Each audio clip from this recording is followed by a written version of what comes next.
오늘 우리에게 주시는 하나님 말씀은 시편 32편 1절부터 11절까지의 말씀입니다.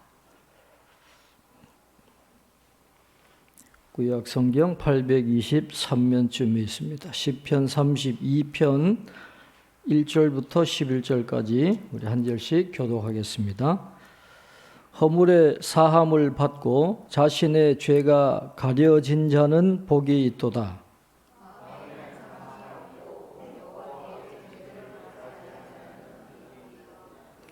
내가 입을 열지 아니할 때에 종일 신음함으로 내 뼈가 쇠하였도다.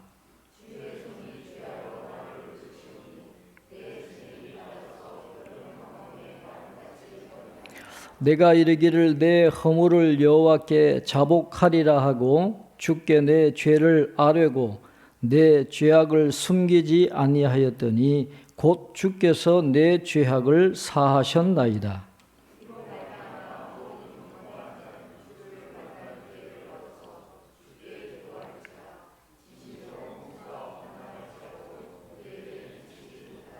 주는 나의 은신처이오니 환난에서 나를 보호하시고 구원의 노래로 나를 두루시리이다.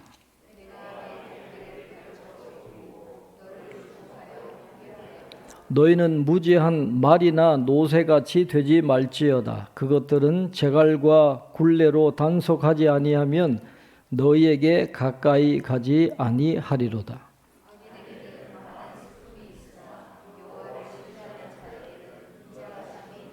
함께 봅니다. 너희 의인들아 여호와를 기뻐하며 즐거워할지어다. 마음이 정직한 너희들아 다 즐거이 외칠지어다. 아멘. 교회 소식 주보를 참고해 주시기 바랍니다. 오늘은 부활절 둘째 주일입니다. 오늘은 독서 주간인데 도서관에서 책을 좀 많이 빌려가 주시길 바라고, 오늘은 예배 후에 우리 신집사님 가정 이사 신방에 우리 교인들이 다 초대를 받았죠. 그래서 거기에 참석해야 되니까 독서 토론 모임은 없습니다. 그래서 신집사님 댁에 가실 분들은 차량 번호를 알려주셔야 되고 그리고 주소를 좀 나중에 알려주시고, 24층이에요. 하늘 위에 사는 분이에요. 그래서 하늘이 어떤지 한번 보시기를 바라고, 큐티인 5월 6월호가 준비되어 있습니다. 그 헌금 보면, 목적 헌금에 보면 이 생소한 이름이 있어요. 오미희라는 우리 성도님이 계신데 차금희 집사님 지인이십니다. 지금 말기암으로 병원에서 치료를 받고 계시는 분인데, 차집사님 소개로 우리 교회 예배 영상을 쭉 보시고 같이 참여하세요. 이분이 겨자시 작은 도서관을 위해서 헌금을 해 주셨습니다. 그러니까 이분 오미희 성도님 위해서 여러분 기도해 주시기를 부탁을 드립니다. 자, 오늘 시편 32편은 다윗의 마스길이라 그렇게 되어 있습니다. 마스길이라고 하는 단어는 교훈이라는 뜻이 있거든요. 그러니까 다윗이 직접 체험해서 얻은 진리를 가지고 사람들에게 어떤 교훈하고자 하는 목적으로 지은 시편입니다. 구약 성경에 두 가지 지복이 있어요. 구약 성경에 두 가지 지복이 있는데, 첫 번째는 여호와의 말씀을 즐거워하여 그 율법을 주야로 묵상하는 자의 복됨. 이게 첫 번째 복이고, 두 번째 복은 죄 용서함을 받은 복. 이게 두 번째 복입니다. 오늘 이 시편 32편은 죄 용서함을 받은 복에 대한 교훈을 우리에게 주고 있습니다. 1절과 2절에 보면 이 구약 성경이 말하는 죄의 종류가 세 가지가 그대로 나옵니다. 구약에 보면 죄를 세 가지로 이야기하거든요. 우리나라 말로는 허물, 그 다음에 죄, 죄악, 세 가지로 이렇게 묘사를 합니다. 영어도 다 달라요. transgression, sin, iniquity 이렇게 다 다른데 이 허물은 소극적인 의미의 죄고 두 번째 죄는 적극적인 의미의 죄. 그 다음에 세 번째 죄악은 원죄를 의미하고 있습니다. 그러니까 이 세 가지 죄 가운데 포함되지 않는 인간은 아무도 없습니다. 그래서 죄 없는 자의 복이 아니에요. 사함 받은 자의 복을 이야기하는 겁니다. 죄 용서함을 받은 자의 복을 이야기하는 것이지 이 세상에 원죄도 없다 그럴 사람이 아무도 없어요. 그러니까 죄 없는 자가 받는 복이 아니라 죄를 지었지만은 그러나 그 죄를 용서함 받은 그런 사죄의 은총의 복에 대해서 오늘 말씀을 합니다. 그래서 1절에 2절에 보면 허물이 나오고 죄가 나오고 죄악이 나오는데 용서도 세 가지 차원으로 오늘 본문에 나옵니다. 허물에 사함을 받고 그랬어요. 사함을 받는다는 말은 우리말로 번역하면 짐을 덜어준다 그런 뜻입니다. 무거운 짐을 지고 지금 낑낑거리면서 가고 있는데 하나님은 그 짐을 덜어주시는 은혜를 주신다라고 말씀합니다. 그 다음에 죄가 가려진 자는 복이 있다. 가려지다는 말은 보이지 않게 덮어주신다 그런 말이에요. 우리의 죄를 보이지 않게 덮어주신다 그렇게 말씀하고 정죄를 당하지 않는다. 이 죄악, 이 원죄 이것을 정죄하지 않는다는 말은 다시 들추어내서 책임을 추궁하지 않으신다 하는 그런 말입니다.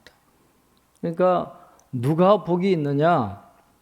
허물과 죄와 죄악 때문에 벌을 받지 않고 용서함 받는 그 사람이 바로 복이 있는 사람이다. 그렇게 말씀을 하고 있는 것이죠.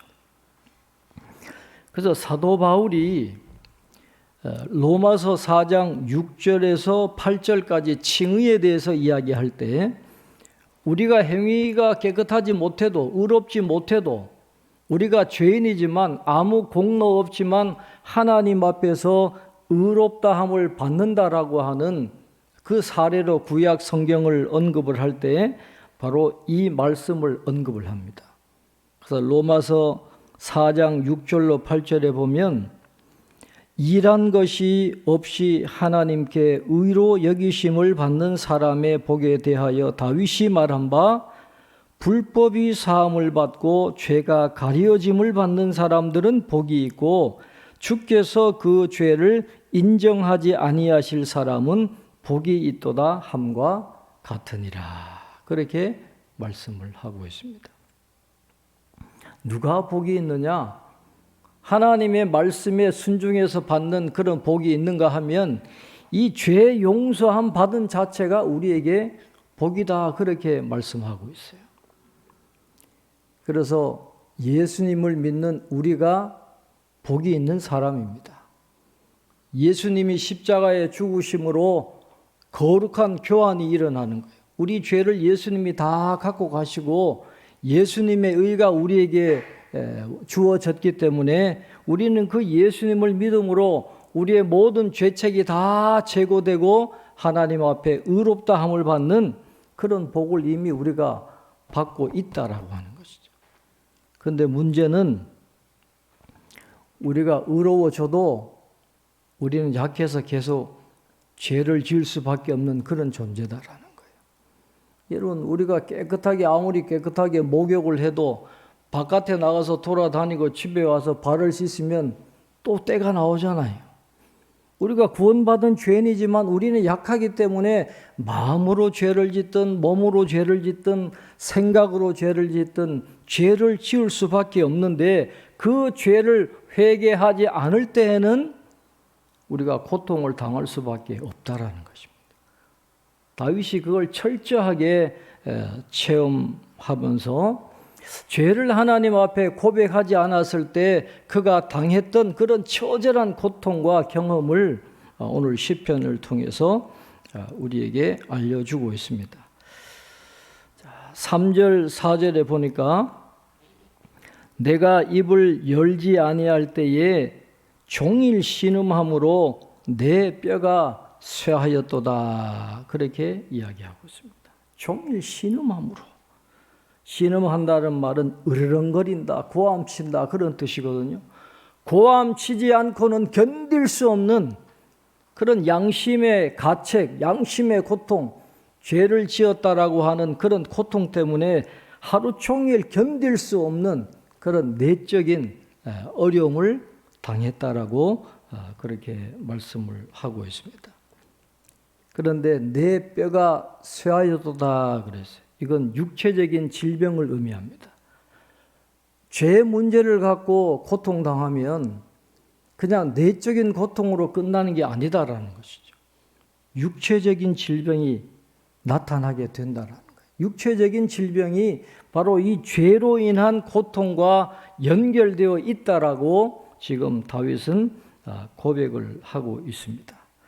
양심의 가책뿐만 아니라 이 몸이 지금 병들어 가지고 너무너무 힘든 그런 상태에 있는데 그가 이렇게 고백합니다. 그건 우연히 그런 게 아니라 주의 손이 주야로 나를 누르시오니 그렇게 말해요. 내가 이렇게 양심의 고통을 받고 육체의 질병 때문에 이렇게 어려운 것은 주님의 진노가 나를 짓누르고 있기 때문이다. 그렇게 이야기를 하고 있습니다. 그래서 여름 가뭄에 마름같이 되었다. 말로 형언할 수 없는 그런 고통의 시간을 보낼 수밖에 없었다라고 말씀을 하고 있습니다. 죄 문제가 해결되지 않으면 이런 고통을 당할 수밖에 없고 참된 안식을 누리고 싶어도 누릴 수 없는 연약한 인간의 모습을 다윗은 지금 우리에게 보여주고 있습니다.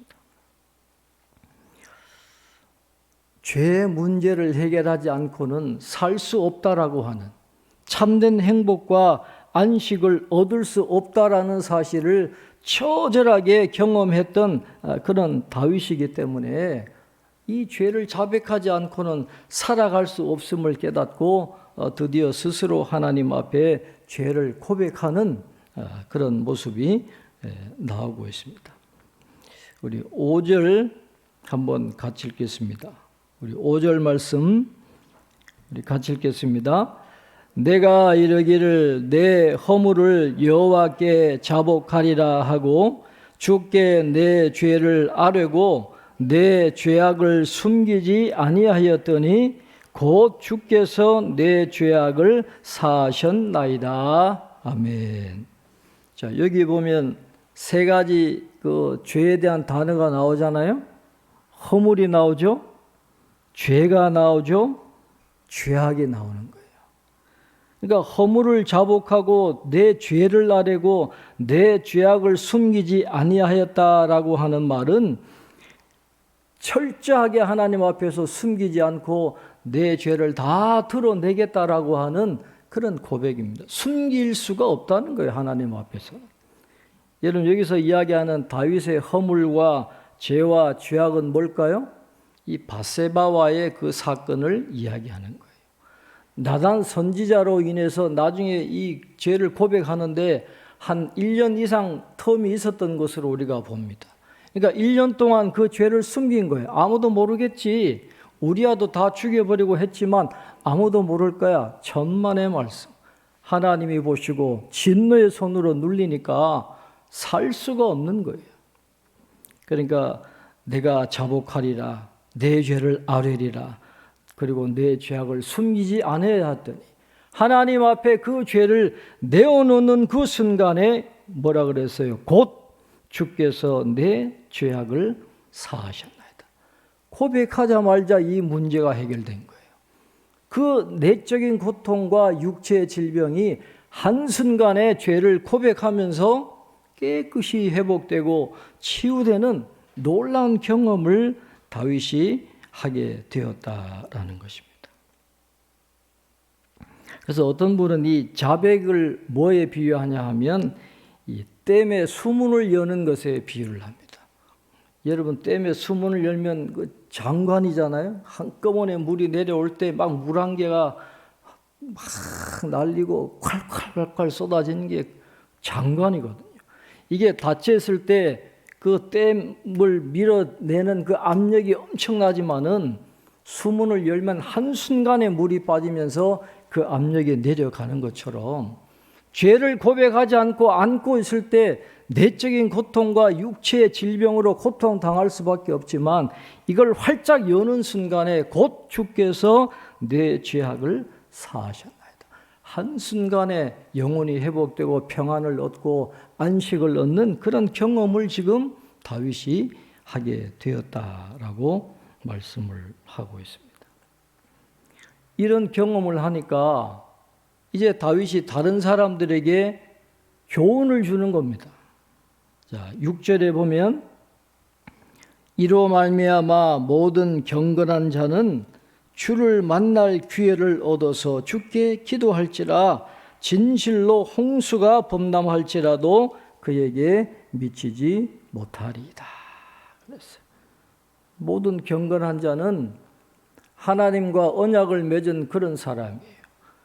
하나님을 믿고 주님을 믿는 하나님의 백성들을 이야기하는데 주를 만날 기회를 얻어서 주께 기도하라 그렇게 말씀합니다. 주를 만날 기회라는 것은 하나님을 반드시 만나야만 될 그때마다 하나님 앞에 기도하라는 거예요.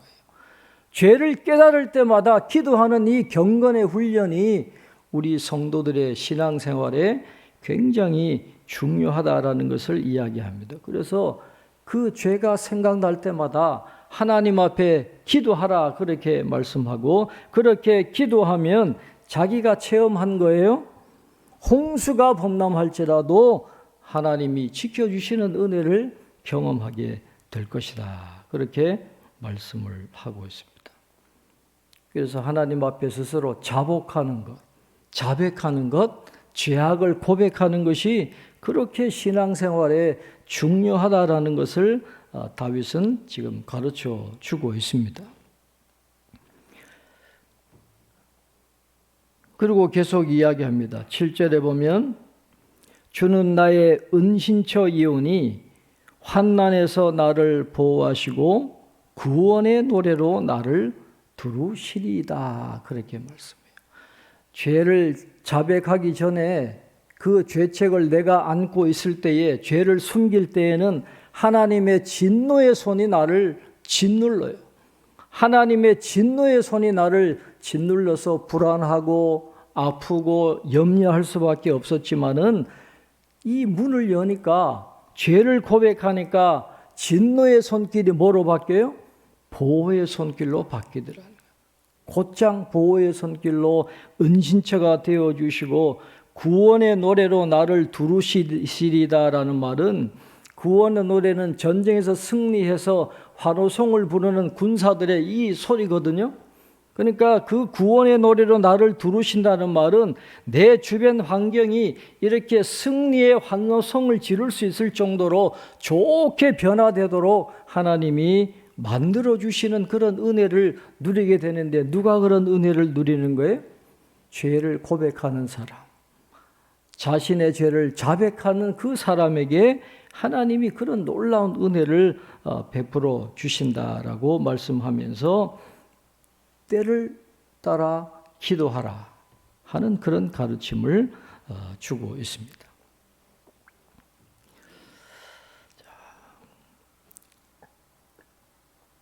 8절에 내가 내 갈 길을 가르쳐 보이고 너를 주목하여 훈계하리로다.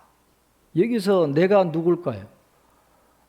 어떤 분들은 하나님이다 그렇게 번역하는 사람도 있는데 뜬금없이 하나님이 나오는 그런 맥락이 아니고 다윗이라 그렇게 보면 되겠습니다. 다윗이 지금 이런 경험을 했잖아요.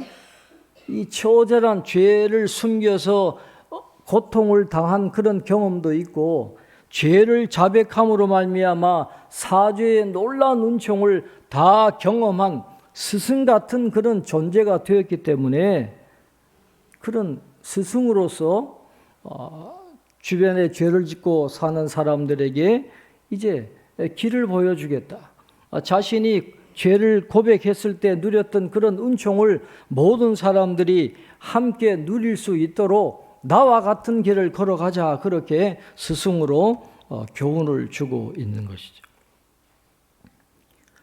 스승으로서 이 다윗이 하는 말이 있습니다. 9절에 보면 너희는 무지한 말이나 노새같이 되지 말지어다.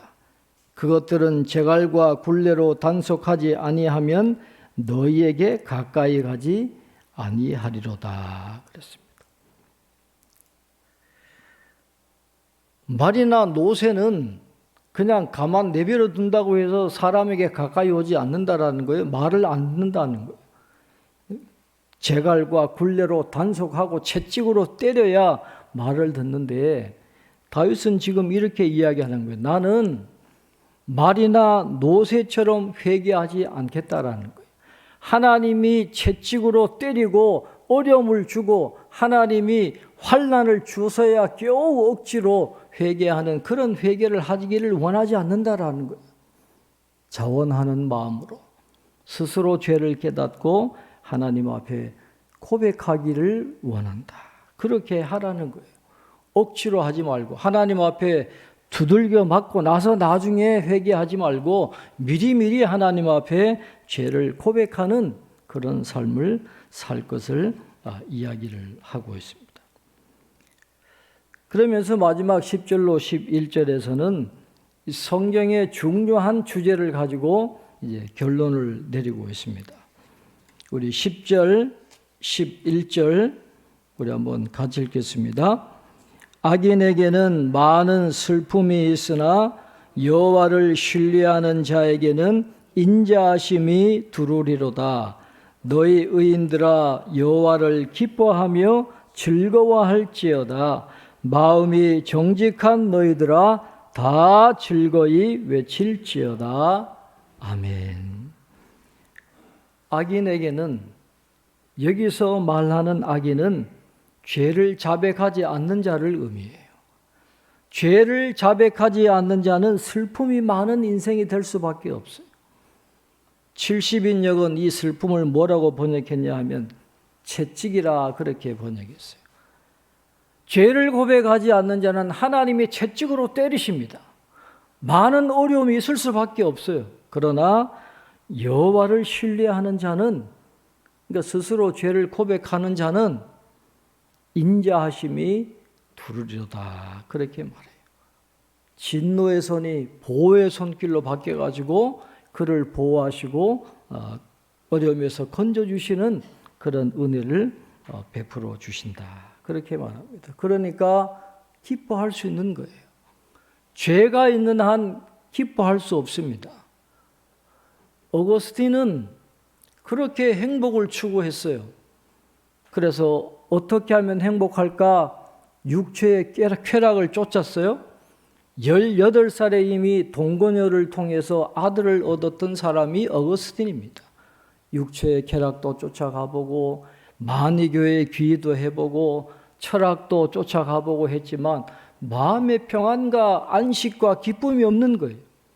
그러나 나중에 이분이 주님을 만나고 암브로시우스 주교를 통해서 믿음을 갖고 회개하고 주님 만남으로 말미암아 그 모든 지난 죄를 다 고백하고 하나님께 돌아갔더니 그 속에 참된 행복을 찾았다라고 고백합니다.